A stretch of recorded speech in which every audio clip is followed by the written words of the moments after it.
Let's talk about numbers that breathe. Not GDP, not inflation. People. Demography is simply the science of counting humans and watching how that count changes. Who we are, how many we are, how fast we are multiplying or slowing down. But here is the twist. Sometimes the age structure of a population creates a once in a civilization opportunity. That moment is called the demographic dividend. A dividend happens when the working age population, that is 15 to 64 years, is larger than the dependent population, meaning the children and the elderly. Fewer dependents, more earners. More earners means more savings, more spending, more tax revenue, more investment. In theory, it is economic rocket fuel. India entered this sweet spot around 2010 and it will exit it by roughly 2055. That is not a suggestion, that is a demographic clock ticking. Right now, India has the largest youth population in the world. The median age is about 28. Compare that with aging societies like Japan, China, or much of Europe. They are worrying about pensions and shrinking workforces. We are worrying about jobs for millions entering the labor market every year. This looks like an advantage, but here is the uncomfortable truth. Demography is not destiny, it is potential energy. If that energy is not converted into productive output, it does not stay neutral. It turns volatile. The Economic Survey 2018 and 19 noted that India's working age population will peak around 2041. Today, over 62% of Indians are in the working age bracket. That creates a low dependency ratio. Economists get excited about this because lower dependency theoretically increases savings and investment. Families can save more, governments can collect more taxes, firms can expand. That is the optimistic model. Now let's test it against reality. The first crack appears in education quality. The Annual Status of Education Report ASER repeatedly shows that many children in grade 5 struggle to read grade 2 texts or perform basic arithmetic.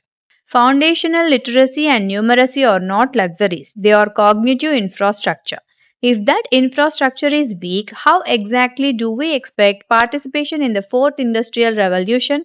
You can't code artificial intelligence systems if you can't comprehend a paragraph fluently. Then comes the structural mismatch. Historically, countries move from agriculture to manufacturing to services. Manufacturing absorbs low skilled labor at scale. India tried to leap from farms to software parks. The result? High end service growth but limited mass employment. That is what economists call jobless growth. The Periodic Labour Force Survey (PLFS) shows fluctuating unemployment numbers. But the deeper problem is not just unemployment, it is underemployment, it is informality. Nearly 90% of India's workforce operates in the informal sector without contracts, social security, or stability. A demographic dividend sitting in precarious employment is not a dividend, it is anxiety at scale. Now let's raise the constitutional lens. The Indian Constitution does not treat human development as optional. The directive principles of state policy outline the state's moral obligations. Article 41 speaks of the right to work and education. Article 45 talks about early childhood care and education. And in the landmark case of Mohini Jain vs. State of Karnataka 1992, the Supreme Court declared that the right to education flows from Article 21, the right to life. In other words, failing to provide quality education is not just a policy failure, it is a constitutional failure. When the state does not equip its youth with capability, it transforms potential citizens into frustrated liabilities. Now let's address the missing half of the story, the women. India's female labor force participation rate is among the lowest in the G20. Think about that. Half the population is effectively underutilized in economic terms. The World Bank estimates that bridging the gender gap could add about 1.5 percentage points to GDP growth annually. Cultural norms, safety concerns, unpaid care work, and the motherhood penalty push women out of formal employment. A country cannot claim a demographic dividend while benching half its talent. Then comes the regional dimension. Southern states like Tamil Nadu and Kerala have low total fertility rates and are aging faster. Northern states like Bihar and Uttar Pradesh have higher fertility and a younger population.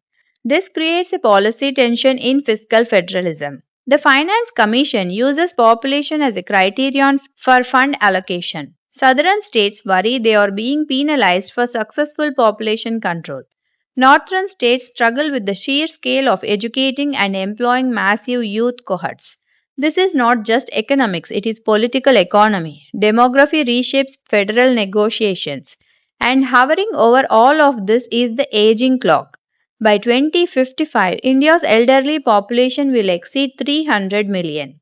That is nearly the size of the United States today. If today's working generation does not accumulate enough wealth and if robust pension systems like the National Pension Scheme are not strengthened, the future fiscal burden will be immense. Aging without affluence is expensive. So the central question emerges, can India grow rich before it grows old?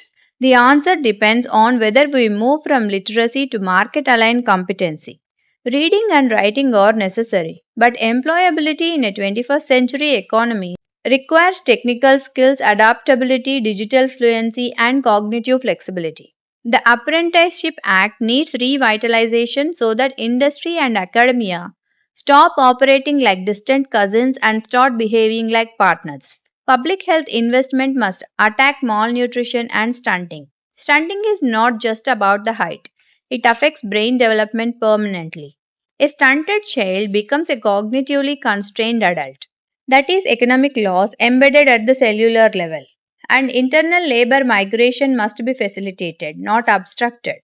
A flexible labor market allows youth from surplus states to move to opportunity rich regions.